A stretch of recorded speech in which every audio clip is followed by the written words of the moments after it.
other than Conversation Cafe with Preacher Girl 316, Chelsea T. Pernell. She couldn't be here today, so she has asked some of her friends to stand in for her while we talk about a subject that I'm sure all of us have faced, which is either we're going to be better at what we're doing as a business person or as a consumer, or we're going to be bootleg. And hopefully none of us are bootleg on this panel, but maybe some of us has experienced some bootleg situations. And I know that some of us have actually been accused of being bootleg even when we weren't. So how are you ladies doing today?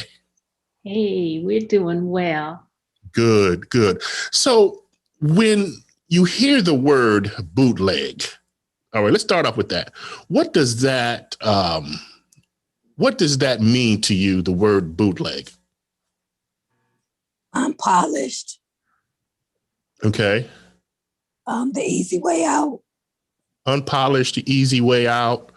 How about you, Joe? How about nickel and diamond? Nickel and diamond. Unpolished, easy way out. Nickel and diamond, shuffling, diving and shuffling. Okay, but see, here's the situation I got with that. First of all, you got to start somewhere. You know what I mean? Mm-hmm. You got to start somewhere, and sometimes you have to start on a nickel and a dime. But at least you stepped out there and began to do your dream or your business. So at what point do we say a company is bootleg or nickel and diamond? Is it a year after business, 2 years, 3 years, 5, 10, 20 years? The first day, if they bootleg, they bootleg. There's no way around it. There's no way around it. The first day. So give me an example of a bootleg situation if you can. And let's dissect that. Oh, I just had one. Okay, I'm going to let Elder Joe, you go first. Bootleg situation. So let's say you walk into a business and they say what you want. Okay. Or you walk into the business and what you want, you're standing there, you're waiting for acknowledgement. You're not acknowledged. You know, some of those same things we heard. Do you want your bag? Do you want that in a bag? Just the simple. No customer service. Okay. Bad customer service. So now, okay, let's talk about that, because let's talk about the one where you say, do you want a bag? Okay. Why do you take offense to that? Why is that a problem? Do you want a bag? Because as a business, you should already have a bag. It shouldn't be an option. If someone purchasing something, they should be able to carry their goods out in a bag. Okay, but see, here's the situation. If you go to a place that is used to asking people, okay, let's say the gas station down the way. Okay, you go in and you get you a bag of chips and a soda pop, right? And they're used to asking the clients, do you want a bag? Because most people don't want a bag. So what I would say there, Apostle James, is at any level, at any level, there should be some service expectations, some general expectations, and then you adapt and you flex and you move from that based on a given scenario and your interaction with your specific customer. So you're not going to put everybody in the same bag, right? We're not going to say, because I may be running in and I'm cool with it, that the next person is going to be cool with it. Because when I sit myself on the counter, I do, and I expect you even to ask, give me the option, would you like a bag? But I do expect a bag. Even if I'm at the gas station and I'm doing what I do, I expect a bag unless I tell you otherwise. So I think that's a foundation to, whether we bootleg, do we have some basic expected service behaviors? Okay. That go, because once you can deliver on what's expected, right. Once you hit it, then you don't even have to worry, has it been a good experience? Okay. But see, hold on. We go now. Are we talking about in general, or are we talking about Black-owned businesses? We talking about service. Period. Yes, it could be purple, blue, pink. We don't. Yeah, across the board, all the way around. It's not just for Black-owned businesses. For us, Black-owned businesses do have to go the extra mile because people already think that Black-owned businesses are bootleg. Okay. And so you have to go the extra mile. When someone enters your business, you say, hello, welcome to whatever. You don't say what you want. That's true. I mean, that is very true. So that is a very aggravating situation. I understand what you want. So how do you, as professionals, okay, and you love your people, I know this, how do you correct that kind of behavior? What do you see? Here's the thing. Like I was telling Chelsea last week, some people just don't know. Mm-hmm. Some people haven't had the experiences some of us may have had. Some of us may have had 5-star experiences where they had never had 5-star experiences. Okay. But if they're in business and they're making money and they saying what you want works, why are we so above that? It's not being above it. It's about having good customer service. And that goes for Black, white, Puerto Rican, Chinese, all of that. It's a thing across the board that the expectation, if I'm spending my hard-earned dollars, that I want to be serviced with a smile and treat me like I have $1 million. Whether I'm coming in to spend 10, 20, 30, it's the expectation that I have because I work hard for my money. And so when you come in and you get poor customer service, a lot of us don't go back and give that review or call the owner and let them know, because we have people that are working that it may not be the establishment. It may have just been that worker. But because you won't get a bad rap, we need to make sure that we contact the owner, contact who establishment that is, and let them know about the service that they've had before we just walk away. Okay, wait a minute. See, I understand what you're saying, but I'm gonna ask this question. I want y'all to be as transparent as you possibly can. How many of us have been to McDonald's? 1,000 times. How many times? Thousands. Mm-hmm. Okay.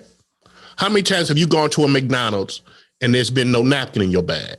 How many times have you gone to McDonald's and they're giving you the wrong order? How many times have you been to McDonald's and they don't have the frozen custard? How many times have you been to those McDonald's that have poor customer service, but you went back?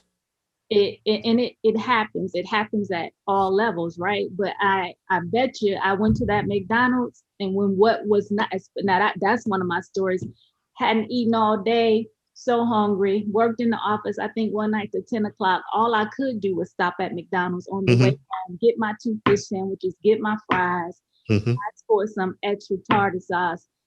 Got there, and when I say the tartar sauce was the size of a dime, I was livid. I hadn't eaten all day. I mean, it was probably the size of a nickel. And that was like the main thing I wanted on the best believe I called. What's your flavor? Right. I let them know. And I'm gonna let you know if you left the napkin out of the bag. But that's where Wait. How you let them know? You'd gone through the drive-through. I got my receipt and that number is on the bag. So I've called back and I've asked for the manager, and I stayed less than 10 minutes from McDonald's. And I explained to him the day I had and why I was so disappointed that simple, hey, can I get the extra tartar sauce and that mattered to me. And plus, I think on top of that, the fries were taste like they were 2 days old. So I've been there, done that. And I needed them to know, I needed them to get it, that the person pulling up, I had a story. I worked till 10 p.m. that night, come in and get my 2 little fish sandwiches and go home to my family who had to feed on their own, probably, right? Right. So I needed them to understand when the car pulls up, just don't do me don't do the next person any kind of way. So hopefully that helped the next person. Okay. And you say, no matter what level, and we started, if we starting out with our five and dime, because we all got a dream. It as you develop that, and as Lady Gon was saying, how do we get to that point where you don't box yourself in and you miss that next nickel and dime that might be 10,000 or 100,000 because we're still stuck over here in the nickel and the diming, and there's something else for us. Now, Sonia Humphrey says, if I receive poor customer service, I always speak to the manager. I would like to believe that we always speak to the manager. I know when I get upset, I want to speak to the manager, but I don't know. Maybe I just been conditioned to say, oh, well, hey, I know they're going to give me some cold fries. I should have said hot out the grease, and I didn't. And so I drive off and I deal with it. And I wonder if we're a little bit biased when it comes to that, when we may go to a Black-owned restaurant and we expect everything to be perfect and in order and delicious and good customer service, but we can go to another restaurant that's not ran by us, and we can accept a lot of the things that aren't pleasing to our palate or to our service expectations. Why do you think there's such a disparity when it comes to us dealing with Black businesses versus our counterparts? For me, I don't think it's a disparity. Mm-hmm. I think that I want good customer service across the board. Whether you're Black or white, it doesn't matter to me. But the thing of it is, with Black-owned businesses that make people really, really scrutinize them, because it's less of us. It's not a whole, if compared to the white collar and corporate America, Black-owned small businesses are rated at a different cause. Because, for one, we're small business. Just because we're small business don't make us small-minded. Amen. And so you have to go that extra mile. I know for me with smooches, I have to make sure that when they come in, I greet them, that even when someone is being nasty. There was a situation I had, and the young lady wanted to bring the clothing back. The clothing, she had it since it was November, wanted to come in and bring it back. Mm-hmm. And exchange it for something else. Well, it's been like 3 months. Mm-hmm. So she was getting irate. And so what I asked her what it is that she wanted. She showed me what she wanted. I gave her, not only was it old, but it smelled like smoke. Mm. So because I knew that if I didn't take care of her, that when she got ready to go on or give me a review, she would talk about smooches. So what I did is I gave her what she asked for and told her to take what she had and to have a good day. Now, to some, it may seem like that I was taking an L, that I was, I didn't just gave something away. But for me, my name was on the line. Yes. My business was on the line. So even though that she was wrong, I still treated her with a smile, treated her like she was coming in to buy something. Even when she got nasty, I was so sweet and kind with her. And so then it taught those that was in the store that not only do I have a store, but you have this person running the store to make sure that every person is satisfied. Because everybody know and was when I contact with someone, make sure that they have the best experience that I can give them. So when they walk out, that is not on me saying that I wish I could have did something different. Right. Well, the expectation of most people is when you go into a Walmart or you go into a store of that nature, you can always bring it back. There's a timestamp. No, there's a timestamp on everything. You go in Walmart, and if it's over 3 months, they don't take it back. And small businesses, any boutique, sure. 14 days, and it's written on the policies and procedures. After 14 days, you can exchange. But for 3 months, come on, you done moved up 12 sizes. And you want to come back and hurt the business because now you may have not confitted or you worn it, and you try to not I could have told her smell like smoke. I could have embarrassed her with that. But I just went on ahead and I took one for the team. Sure. But she will know that for one, she didn't get nothing up on me. But for two, that I knew the game she was playing and she thought she won.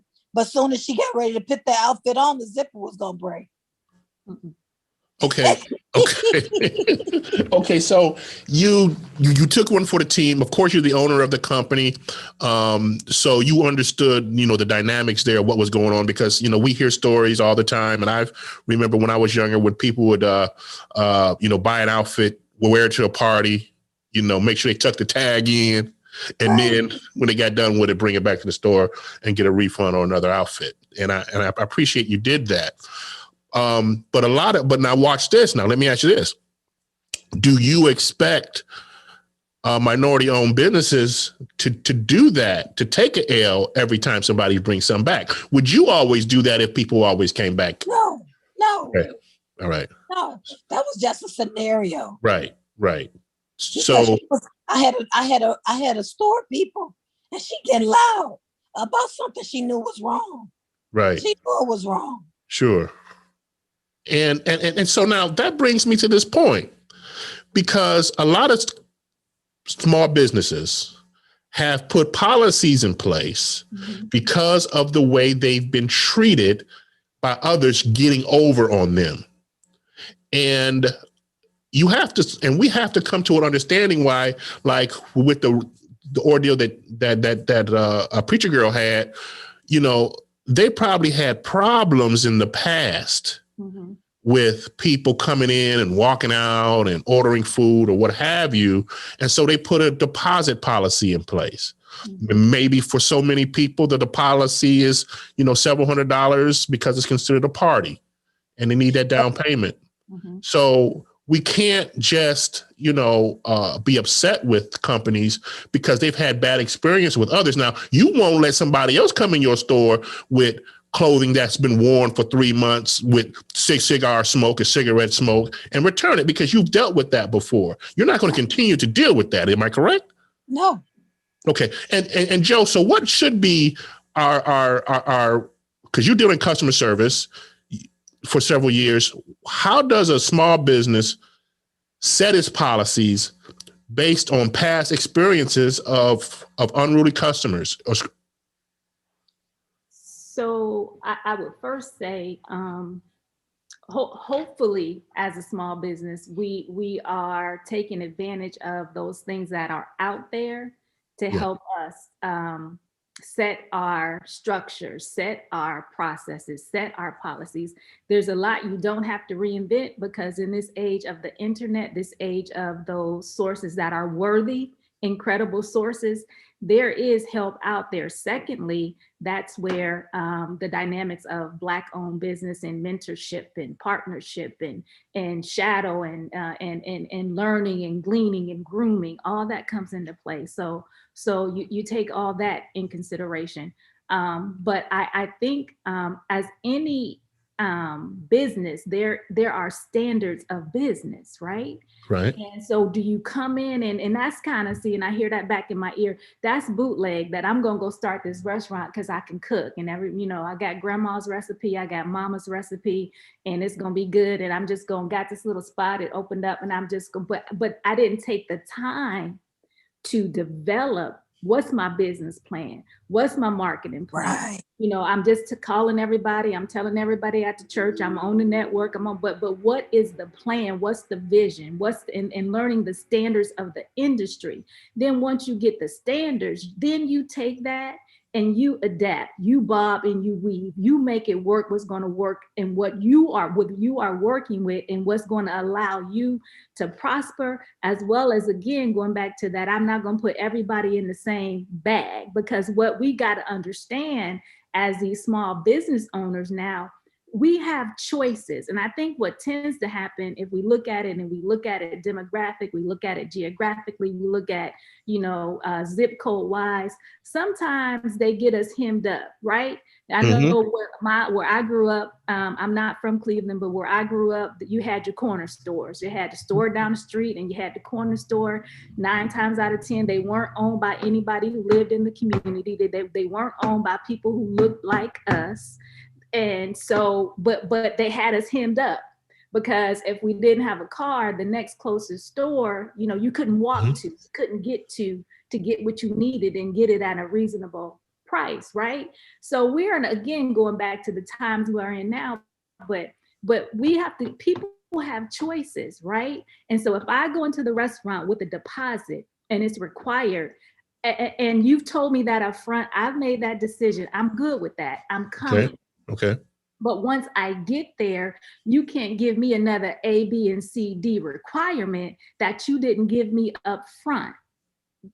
And that's what happened in that scenario, because I was in that party. So don't blindside me, one, and then you got to recognize too, what's your client base, what's your clientele, who are you trying to attract, and all of that. And are you in a sense losing more because of the 200? Have you really done the math? Have you really, because you had this, that experience, have we really? But then what comes in that, and Apostle, is, so what is the process now? Because as I sat there, I said to myself, I said, if this happened and this is their experience, the young lady said, you wouldn't believe how much this happens. I said to myself, what do you put in place that it doesn't happen? So as soon as you see the party wrapping up, or as soon as you're getting to that, is the plate's getting a little bit clean, you should have something in place to ensure someone, maybe it's not the waitress now, but who's coming behind to say, here's your ticket, I'll collect those monies. You got to have a process that will work and won't be offensive to everybody, because now I'm taking my choice. You can't hit me up. I got a car I can drive. I got Grubhub. I got all these options. And so I don't have to deal with you. Well, I guess that their policy, I guess that was their policy at that store, was to, collect the extra funds when they saw how large the crowd was. That was their policy. But this is the thing, though, Apostle. If that's your policy, put it in writing.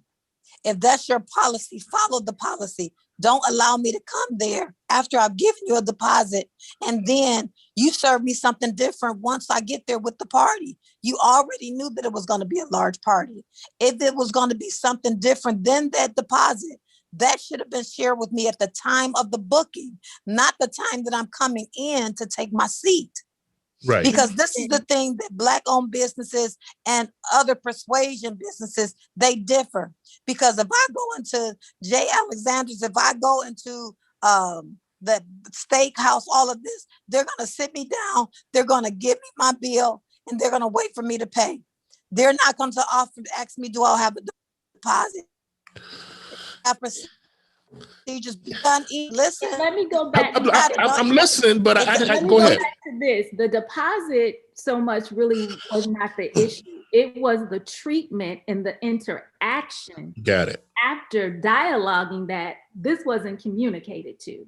Okay. So it was and you said how we'll say, well, I want to talk to the manager, right? So the manager, it wasn't a good experience. So even enough that, we have to have enough to empower our staff. Our staff should represent us. When you see me, you see the manager. Because I'm not going to tell you anything different. I'm not going to treat you any way different. But even the experience with the manager, it was it wasn't the best. So well, then you saw the manager. See, hear what I'm saying. The person who was hosting or whatever was acting on, when you saw her, you saw the manager. No, her demeanor was totally different from the manager. So it didn't mirror. Okay, I got you. So when I see it should mirror, it should be seamless. How I serve it should come from the top down. That's where I'm taking my directive from. and what she exuded was not what he exuded. So Okay. it was a disconnect even there. Okay. In how they interacted. Okay. And so this thing, you ask for $100, then you get there, you ask for 200. And then when you get ready to pay the bill, you're gonna say that I gotta pay the full bill and come back for my 300. You bootleg. Oh, that's bootleg. Straight. That is straight bootleg. So you paid for the meal, and then you had to come back later and get your deposit? They were asking to come back and get the deposit. For one, the deposit that was first made. Then you get there and you got to make an additional deposit, which is 200. So after you make that deposit, then you're going to ask me to pay for the bill and come back for my deposit. So, and we could get, and we're on the restaurant, and you ask me like, well, what's my horror story? I said, I don't think I have a lot of horror stories, but I do have some pet peeves, right? Sure. So even why I'm saying this is, it's not a Black owned thing.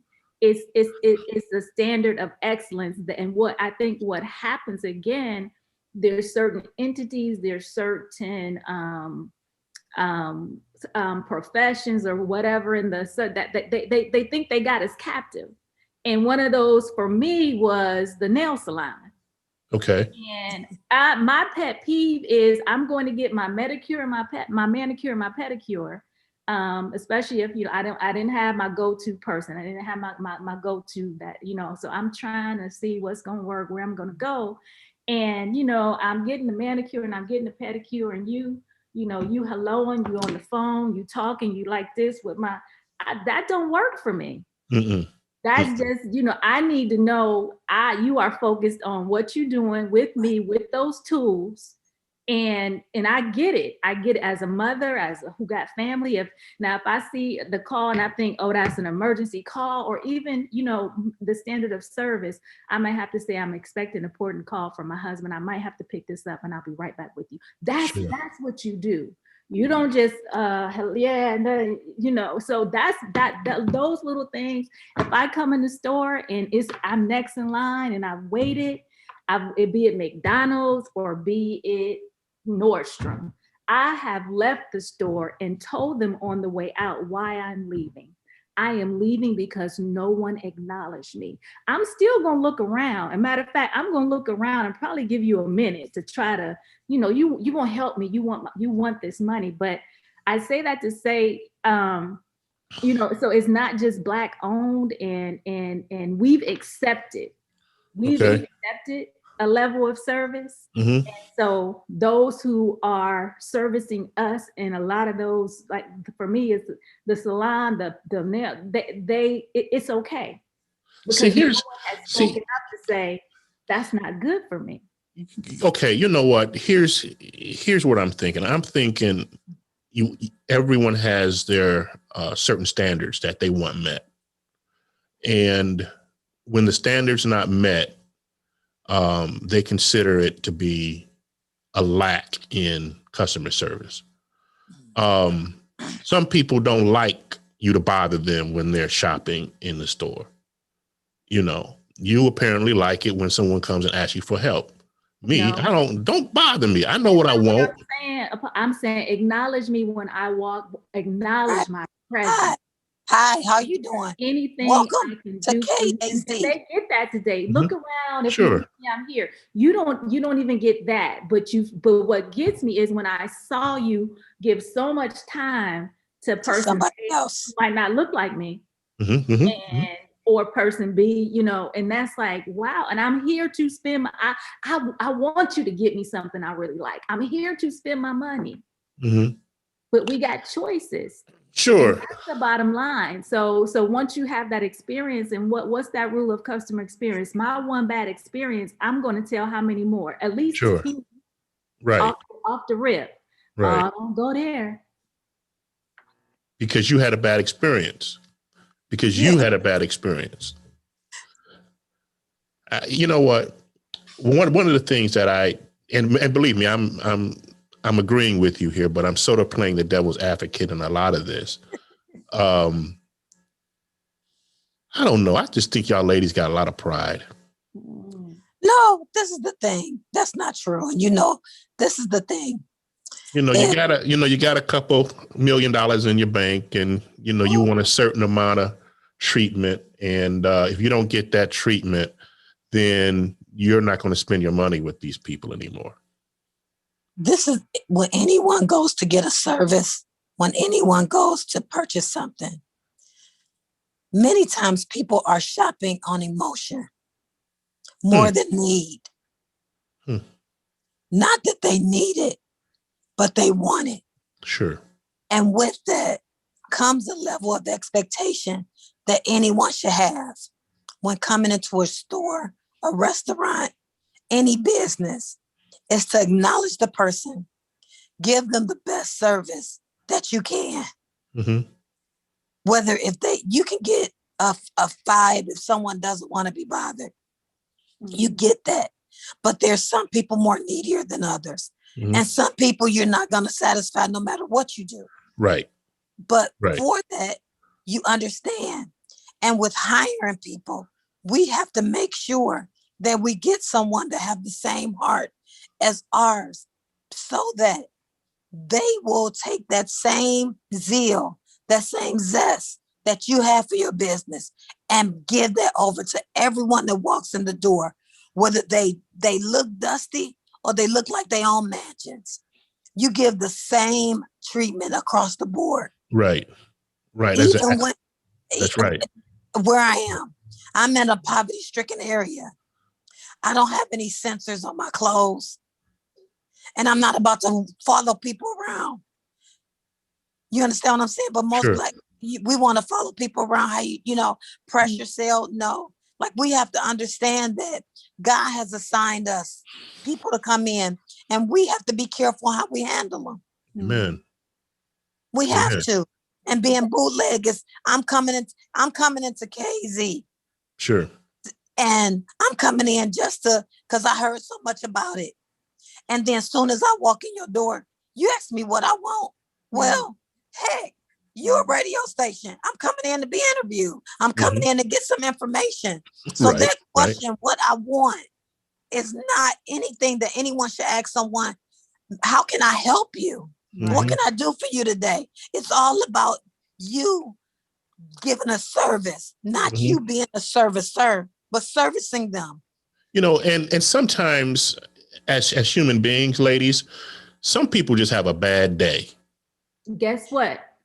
You are not allowed to have a bad day per se when you are serving, right? Okay. Right. You got to put on the other hat. We all wear different hats, but when you show up for the 8 to 5, the 9, whatever shift you showing up for, you got to be able to, I got my personal, I got my professional. I could have, all that's going on before I walked out the door.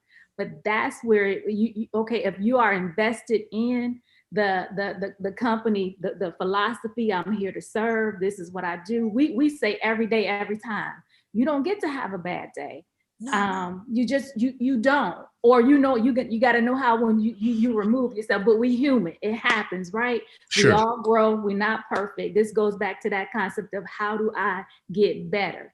And if you guys say, hey, can I take my 10? Can I take 10 minutes? Can I take 15?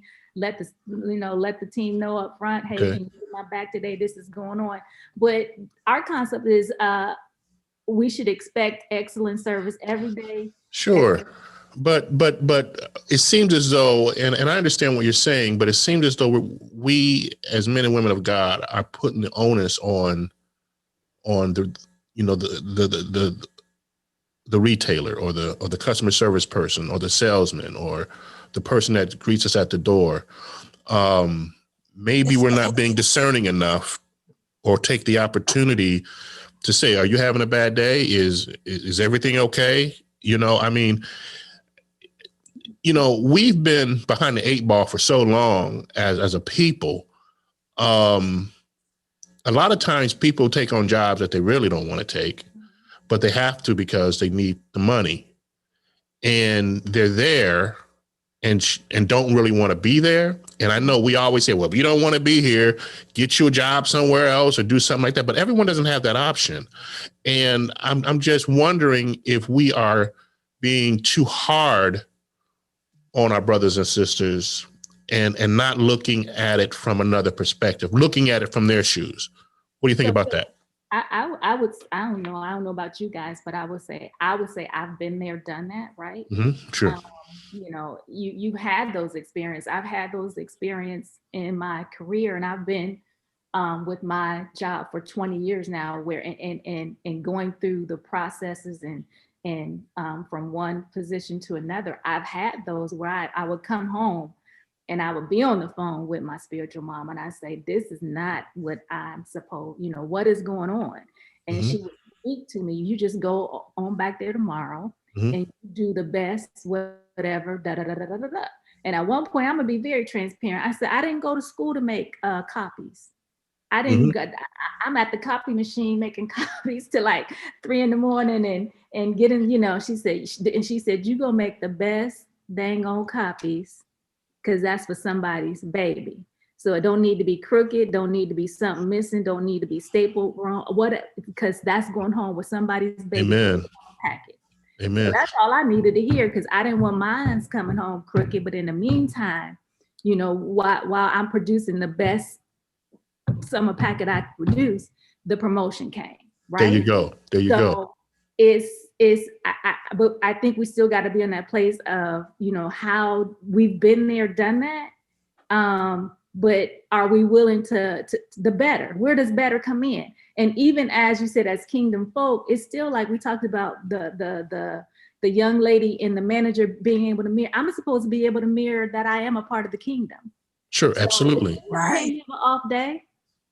We got to be on it, right? We got to be, you said, in the piece of where he places us, when we understand that I'm going through this, and even I'm going through when I get to the 8 to 5, I'm still going through.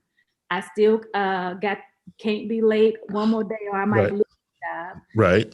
Daycare and all this stuff, but we still have to represent. See, here's the thing, and I'm about to come at y'all real hard on this one. I know I'm going to get some hate mail, but that's okay. We represent the kingdom of God, period. It's not because we have this money and we expect to be treated a certain way because we have this money. We are treated and hated just because we're God's children. The Bible tells us this.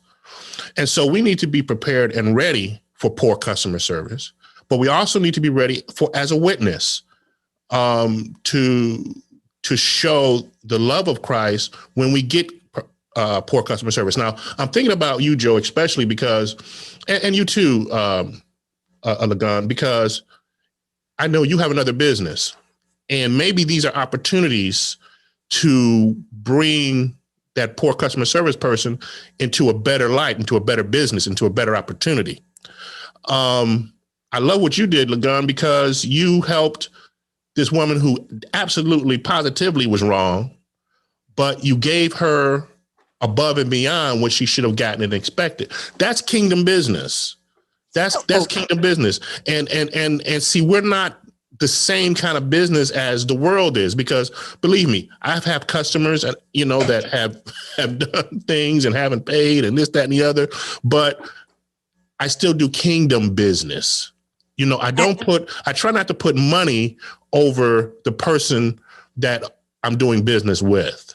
And I think that's something that we have to, just come to grips with. We are going to have poor customer service, but why did God allow me to have this poor customer service? Why did I walk into this door to deal with this mess at this time? And it might be a greater purpose behind it. Can I say something real quick? So we went to North Carolina and we were going for an emergency. And we wind up getting our son going to get something to eat. We went to, I think it was Texas Roadhouse, somewhere we went. And the service was horrible. Our food got it mixed up. One person got it. We waited a long time all of this. It was just horrible. Horrible. And it was a Black young lady that was helping us. Mm-hmm. And I pulled her to the side and I asked her, was she having a bad day? And she said, yeah. Mm-hmm. And I said, listen, you have the potential of being great, of owning the restaurant. But with the service that you have given us, you will be a server forever. Not taking home good tips because your service and your customer service wasn't good at all. And the thing of it is what she did. She came back and said, she apologized. She thanked us for telling her and not telling her boss. And she said she was going to take the time to come off the floor for a minute because you could tell her mind wasn't there. And we've all had that time. But she appreciated the conversation that I gave to her. Yes. And I was appreciative that she took the constructive criticism and apologized and took herself off the floor and came back and was a whole different person. Awesome. Because I didn't want that service to be trickled down to the next. So we have the obligation when stuff happens. We don't always have to call the manager. We can talk to that individual because I've had bad days. But when I do have a bad day, I have to check myself. And if I have wronged someone else, I have to apologize to them and make it right. Man. And so that's the thing that we don't do. We let it slide. We'll talk and tell 12 people, and then that business is going to close. But just what if we had just talked up and said something? And you know what? That's key. That's called recovery. So it's called service recovery. And that's kind of, I think, in the world I live in, what I was looking for in the restaurant that night. Something went wrong. But at the end of the day, and that's anywhere you go shop, how do we recover this? Why are we trying to recover? Because we want you to come back. Why are we trying to recover? Because hopefully it's a relationship, right? We want to build that relationship. Why do we want to recover? Because it affects the bottom line. That means we're going to lose a little bit, in the bottom line. So there should always be a plan of recovery, and your staff should know what that is. At the end of the day, what's the experience you want folk to leave with? If something went wrong, is how can I make it right? That may not mean that you're going to leave here with the outfit, but how can I make this right? Right. And then I get to set that dynamic. Yes. Right. And just a horror story that I had, I went to Benihana's. I probably shouldn't have said the name, but I said it already. So this was several years ago for a birthday. And the young sister who was serving us, and it was a large party, you could tell she was new or having a bad day. And she spilled the beverages right there on all the glass beverages fell on the hot plate, the skillet, and glasses everywhere. And it was just, one of those experiences. And then when the food came out, it wasn't correct. And so I just talked to the manager at that point because I knew she was having a bad day.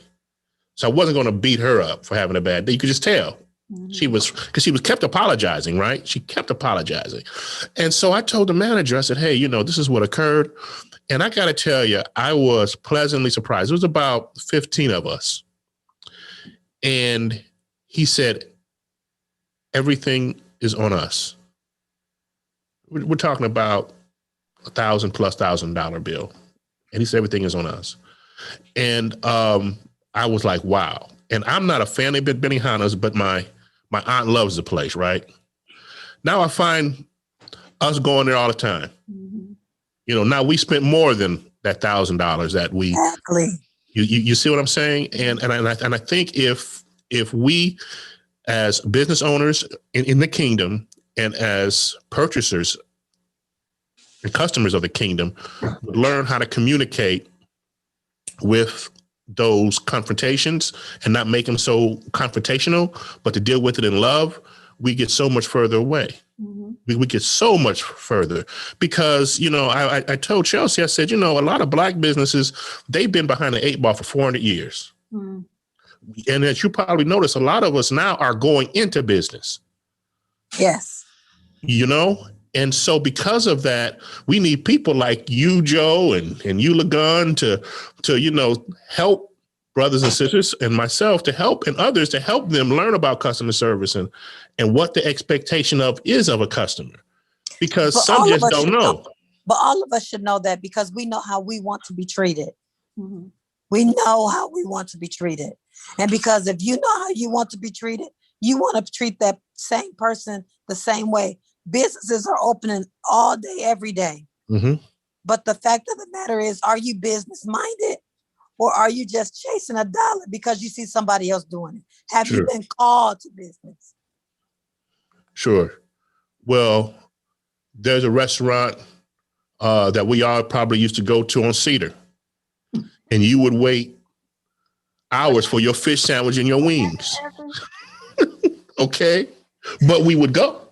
Yes. Because we knew there was going to be a wait. But the service was good. The service was good, but it was a long wait. You could call that order in right now at 7:45. And we knew that even though you called it in, it ain't going to be ready to 10 o'clock. Right. But we conformed.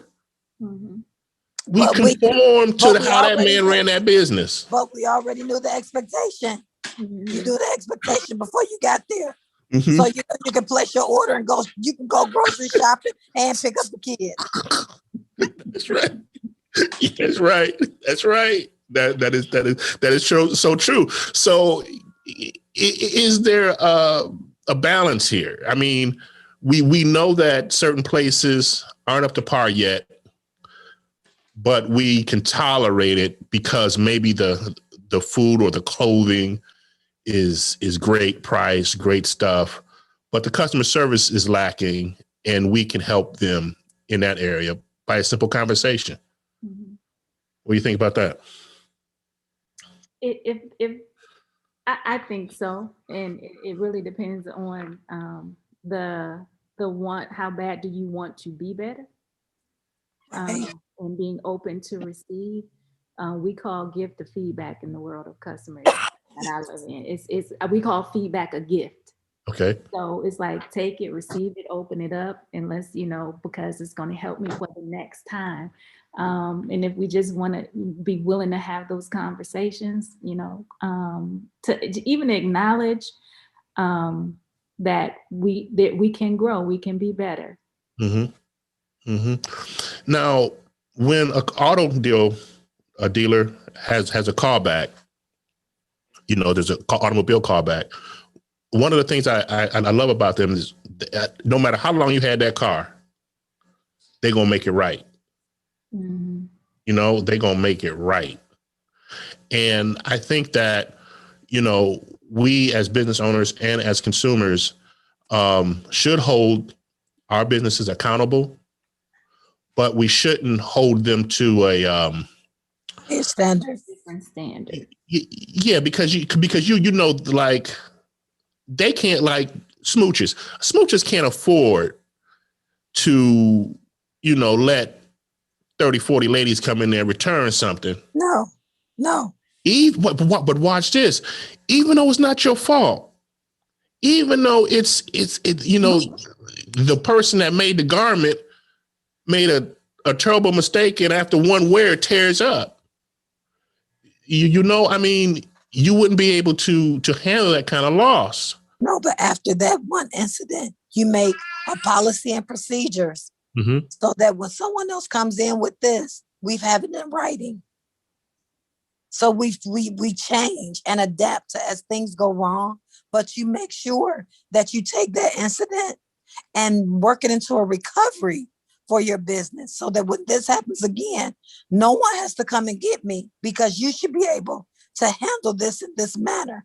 So the next time, it's not going to say that someone's going to come in and get it for free. Because now we have policies and procedures right there. Now that shows 14 days.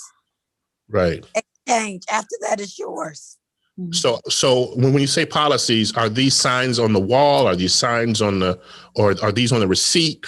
On the receipt, on the website, on the receipt, on the website, all of that. Okay. And most people, there's going to be problems are the people that say, "What is your return policy?" Man, why you gonna say that? Did that something that happened? No, it happens a lot. So I know that when that person asks that, I make sure that I add their name to their order. I make sure that they understand. I explain it thoroughly to them and make sure that they understand. Okay. In the area of customer service, Joe, is an area that you specialize in. Putting things in writing. How important is that? And is it practical for every situation? So my area is like a whole different arena, right? Mm-hmm. And I'm not in that capacity officially as I'm here today, want to say that, but it is important. It is important to have it documented. It is important to have it quantified, because if it's all up here, you're not then translating down to the team. You're not translating down to the staff who has to carry out and actually, be your front line, right. Your service workers.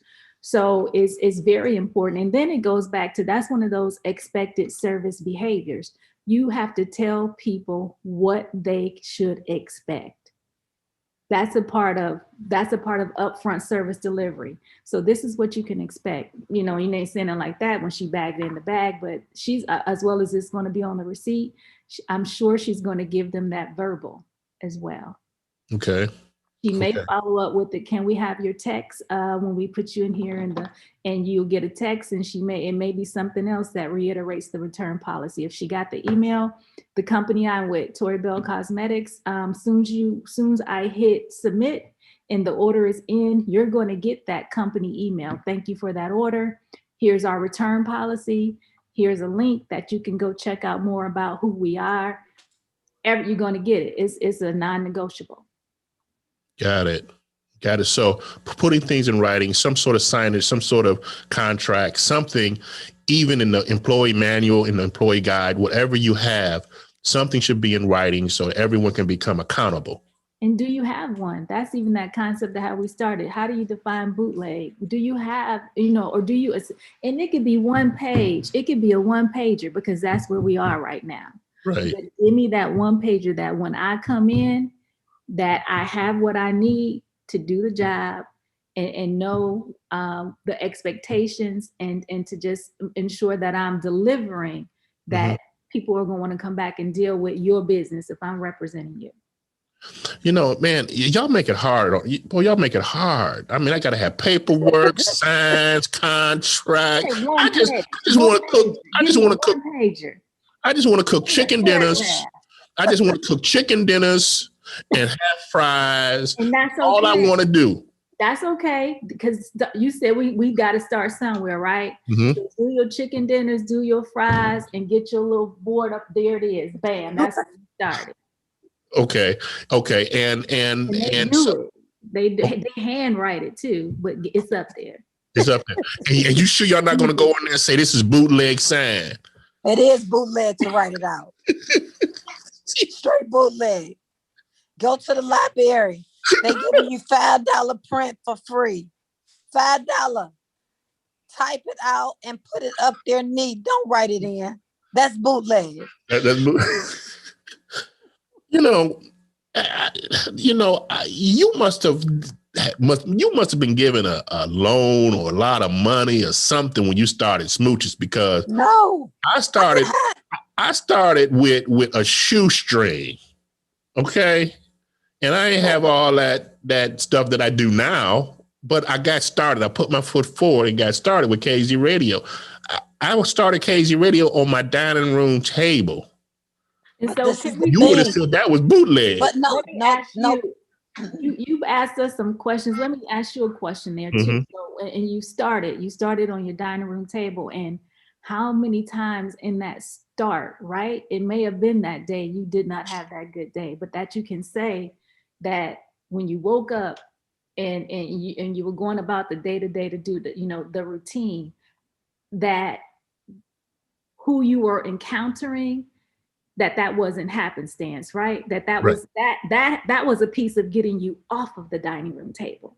But if you weren't ready and you were just stuck in the, okay, my way and this is it, and I'm limited to, let me write this sign out, I don't got time to go to the library and get the free whatever. So what I'm saying is there are those that will come across this path, and if we got to be ready, we can't be getting ready, that are going to help catapult the business, whatever, or give you just a snippet or a piece that you need, that you can take from somebody else, that's just going to help polish it a little bit here, polish it a little bit there, get it ready for the next, where it needs to get to, if that's the vision, right? If you bought in, if you're ready to receive, to get better, because that's where we started with this. How do we get better? Right. And the thing of it is, when you start, I'm not saying that when you start, you got to have everything all together, but you should have the vision of where it should be. If I'm in, it all depends on what industry you're in. So I could start smooches in my living room because that's not a place that people would love to shop. I have my sofa, I got my love seat, I have my chase, it'll be too cluttered. But because you're coming into an establishment that I've opened up, it should be free. That when you come in, that you get the expectation of service that you have. Even if I didn't have a bag that says smooches, even if I didn't have the wrapping that says smooches, I'm just saying the experience of being in the place. When you have good experience, you can look past other things, them not having, you can look past the sign on the wall. You look past that, other things, but it's the experience and the service that you get that makes all the difference in the world. And that's all I'm saying. We all have to start somewhere. So I don't want to discourage that person to say that they can't go ahead and start because they don't have the funds. Yes, you go ahead and start, but you write the vision and you make it plain. That's right. And you get the things. If you don't have it, then you already should have the vision already written down on how to get it. You don't be in business 10 years to stay in your living room. That's right. Don't miss your moment, because if she walked through the door, it might be 10, 20, 30, 40 attached to her, and all I'm seeing is one, but I'm going to let that one get away. And so we got to, that's being prepared and being ready and just, serving and that expectation. Well, I want to thank you all for sharing with us here on Conversation Cafe. And one of the things that I've learned, and I'm sure you all can contest to this, and you can end out this with this. A lot of times people aren't necessarily buying your store or buying the atmosphere. They're buying you in the beginning. Right. You, Sister Lagan, if you had your clothes in the basement of your home, they would buy them because of you, your personality, your kindness, the way you carry yourself. The same thing for Joe. I mean, she's selling stuff online. She gets on a computer. So what's important, folks that are listening, is that your personality, you don't have a bad stinking thinking way of doing things, but you do it kingdom wise, and you'll see yourself be blessed. Because I know a lot of people that sold things out of the back of their car, and today they got they got shopping, they got stores and doing some great things. And one of the last things too, my brothers and sisters that are here in Cleveland, love on the other brothers and sisters. Cleveland is such a hard market, but they say once you make it in Cleveland, you can make it anywhere. So why don't you ladies give us some closing remarks? We got 2 minutes. So as you were saying that, the basement, the trunk of the car, I just heard big, right? So wherever you're starting, and you said it, just start, and let's have expectations, Connect to those who have done it. You do not have to reinvent the wheel. And get you a mentor, get when I say partner, just someone who's an accountability partner, someone you can glean from, someone we can learn from. And it's okay, we can make our mistakes, but let's accept the feedback, let's accept the constructive criticism, and think big. Don't limit yourself. Don't limit yourself to the basement. Don't limit yourself to the trunk. Don't limit yourself to online. Because there's a segment, there's a population that has your name on it. That's and right. when you see one, don't just see one. When I see Layla Guy, I see many, because I know who she is, not just by way of smooches, right? But I used to by who she is in the spirit, right? So just have the discernment to be open, to be coachable, to be shaped, and to allow someone to pour into you in order that you can then just. Awesome. Well, we want to thank you for those last words. We are out of time. And I like to close like this. I love you. Jesus loves you. And there's nothing y'all can do about it. Oh, thank you. Love you. Love you. Next time. Bye-bye. Bye. Thanks for watching, folks. And